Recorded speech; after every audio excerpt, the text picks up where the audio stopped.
Hi everyone! Welcome again to my channel. So for today's video guys, ay i-share ko sa inyo kung paano ko ginawa itong parang luma na tingnan yung lata. Ayan, parang vintage na yung kulay at yung hitsura. So kung nakita ninyo, para talaga siyang nangangalawang kasi gaspang-gaspang na yung ano niya. So kapag nagiging luma na yung lata, 'di ba, parang magaspang. So ayun yung i-share ko sa inyo at napakadali lang ding gayahin at gawin. Tapos itong isa ay plain lang yung ginawa ko. Ayan, kung gusto ninyong plain ganito, pwede rin. So umpisahan na natin. So kailangan natin ng isang lata. Ayan.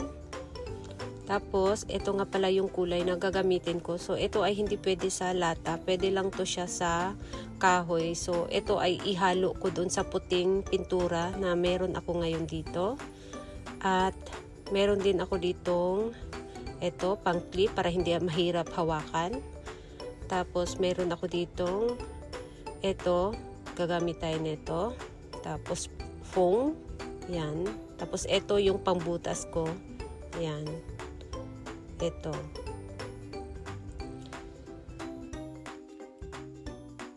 So ito nga pala yung gagamitin kong pintura. So pwede nga pala to siya sa kahoy, pwede din sa lata, pwede din sa plastic. Yan. So, ito yung ginamit ko na pintura sa patungan ko. Dahil puting-puti siya, kaya meron ako kaninang kulay green para ihalo sa puting pintura kasi ayaw kong sobrang puti. So, ngayon ay butasan ko muna. So, ayan guys, nabutasan ko na. So, gusto ko malaki yung butas para pag nagdilig ay ano talaga siya, madrin yung tubig. So, kuha lang ako ng konting pintura kasi konti lang din naman yung gagamitin ko. So, ihalo ko muna. Ayan. At kuha tayo ng konti. Ayan, ilipat ko lang dito. Kasi ayaw kong haluan lahat ng green yung pintura. So, tapos, itong magaspang, ayan, ang hinalo ko sa pintura para magkaroon ng magaspang ay itong buhangin, ayan. So, yung napakapino ay sinala ko, tinanggal ko yung sobrang pino. So, ito lang yung iniwan ko, ayan. So, ito yung nagpapagaspang sa pintura na hinalo ko. Ayan. So, haluin muna.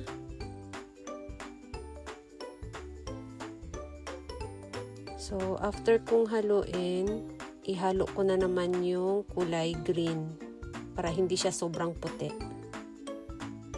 Yan. Gusto ko sana yung sobrang green, kaya lang walang available na sobrang green. So, ito lang ang meron, kaya ito na lang yung kinuha ko.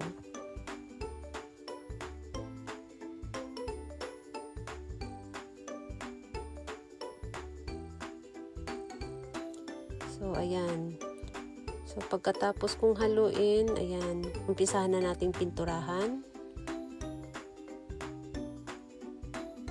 So, maganda kung ganito yung pagkapintura.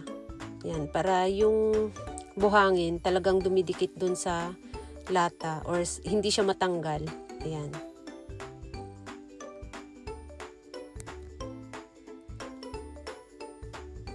So, ganyan lang guys. Tapos, itong takip sa ibabaw, mas maganda kung medyo kapalan ng konti para hindi makasugat. Yan.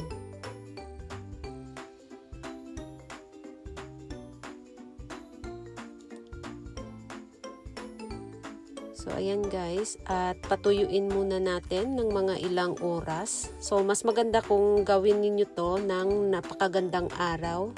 Hindi makulimlim para mas madali siyang matuyo. So, ayan, natuyo na. So, ang next naman natin gawin ngayon ay ilagyan ng ito, kulay brown. So, matagal na nga pala to siya, guys.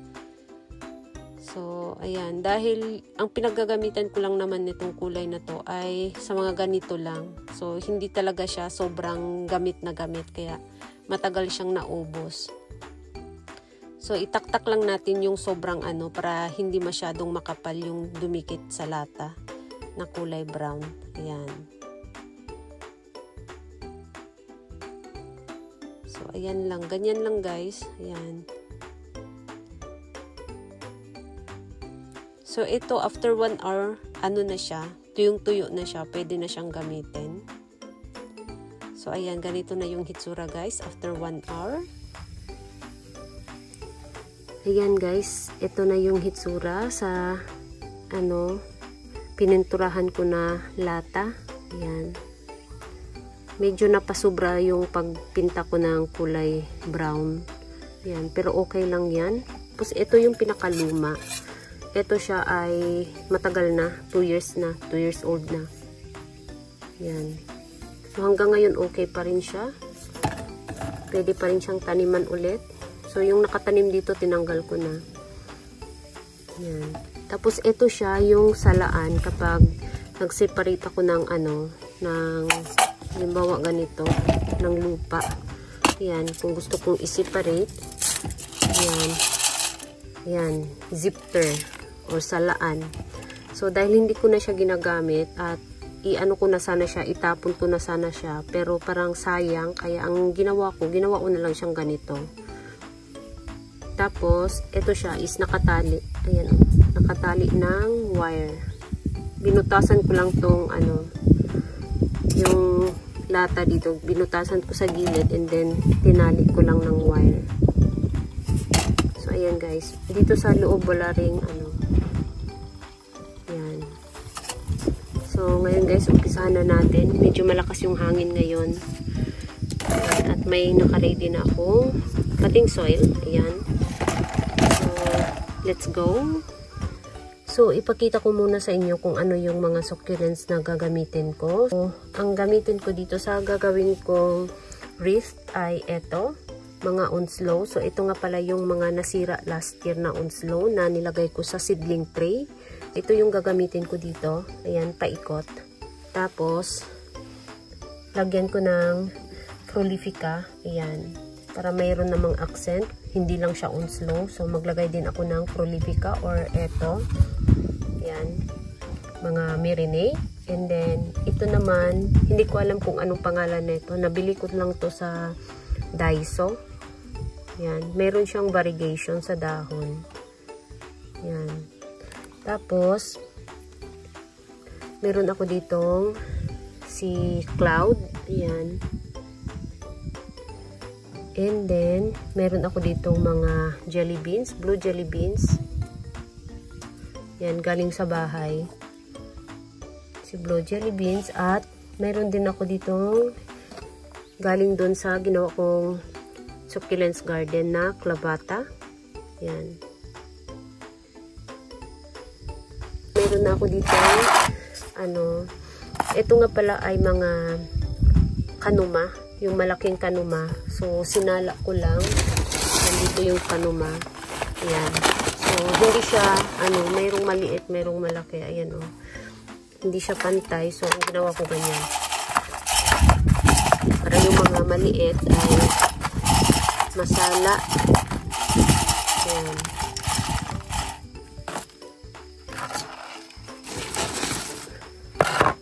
So, ayan guys. So, wala na akong gagamitin na mga net dito kasi parang na siya kapag tinanggal ko. Ayan, wala na siyang net. So, umpisahan na natin.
And then, ilagay ko naman tong si Prolifica.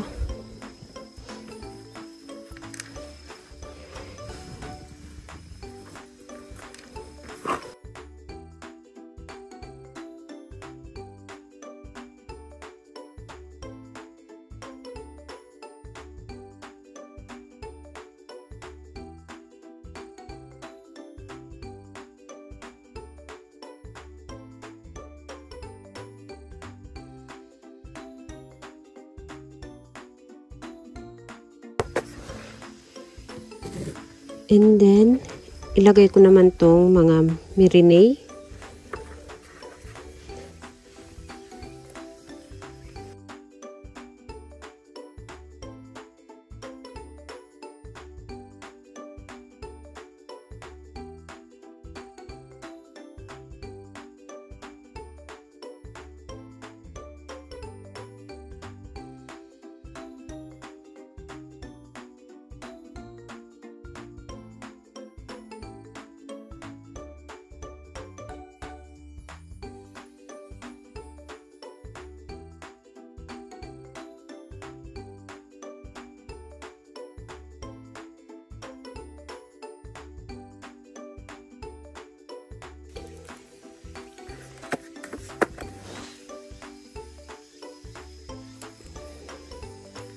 Sunod naman ito.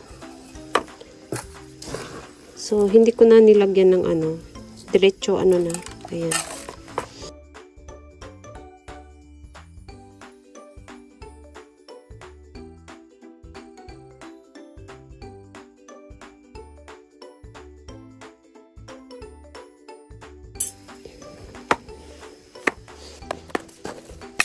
Sunod naman ito. Ulit sa peso.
At nilagay ko nga pala yung natirang onslow.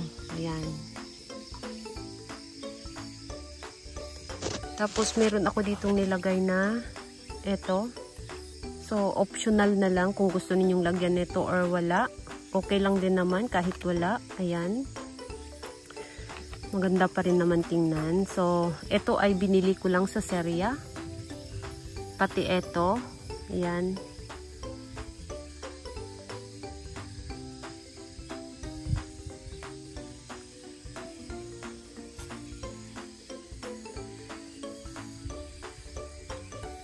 So, yun lang guys, ang latest update natin for today's video. Thank you so much for watching and please don't forget to subscribe and like to my channel. Sa hindi pa nakapag-subscribe, please subscribe my channel at i-click nyo na rin ang bell button para ma-update kayo pag nag-upload ako ng bagong video. Thank you so much for watching and see you on my next video. Bye-bye!